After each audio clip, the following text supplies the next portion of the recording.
So what role do social protection programs and policies play in reducing child poverty?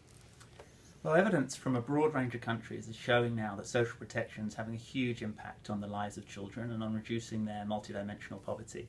It really is now has the gold standard of evidence from impact evaluations around the world. And you're seeing children who are involved in these programs, who are reached by these programs, having much better levels of nutrition, increased school enrollment, better healthcare outcomes.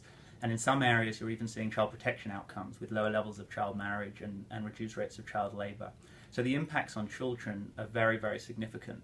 But we're also seeing with these programs, I mean, there are some concerns that these programs are handouts, but what the evidence is showing is that families are not really becoming dependent on these programs. They're actually increasing their productivity as a result of these programs, increasing their assets and their ability to sustain their families out of poverty. So the impacts are both immediate on children, but also long-term for families and societies.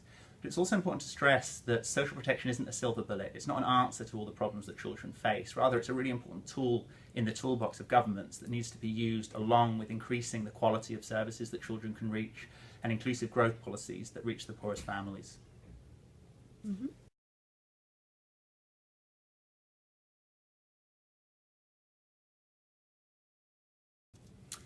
While social protection is something which is happening in all parts of the world and helping children in many different regions, there's not one size fits all. There's not a cookie cutter approach that works. But there are some general principles which we in UNICEF find can be followed that can really make a difference for children. One is to start with a poverty and vulnerability analysis, really understanding what is the situation of poor children in the country and what is driving their poverty and their vulnerability.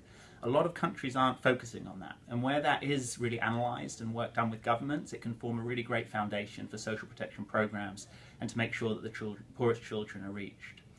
I think the second thing is not to impose views from the outside. It's really important that policies and programmes are nationally owned and driven.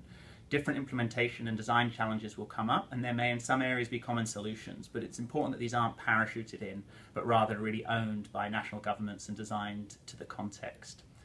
Finally, I'd say that any social protection programme or even a project that's reaching poor children, if it's done effectively, can make a difference in their lives.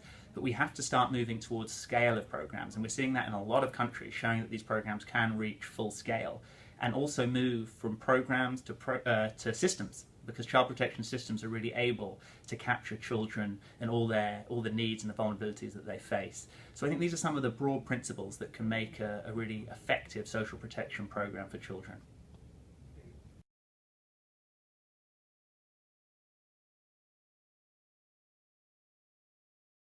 Huge increase in the number of social protection systems and programs that are happening, but we're also seeing that there is reluctance. People are still getting to know about social protection, and I think there are a few sort of obstacles or challenges that we're working on in a number of countries.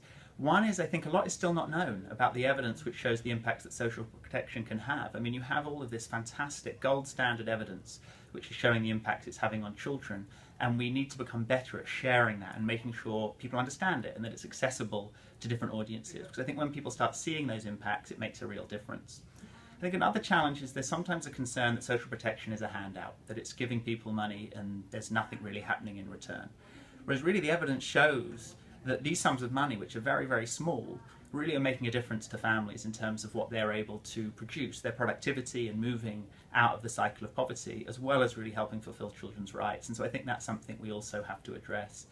Now, of course, a major issue is funding, is costing and paying for social protection. I mean, a lot of governments are very cash strapped and they're doing the best that they can to reach people and children.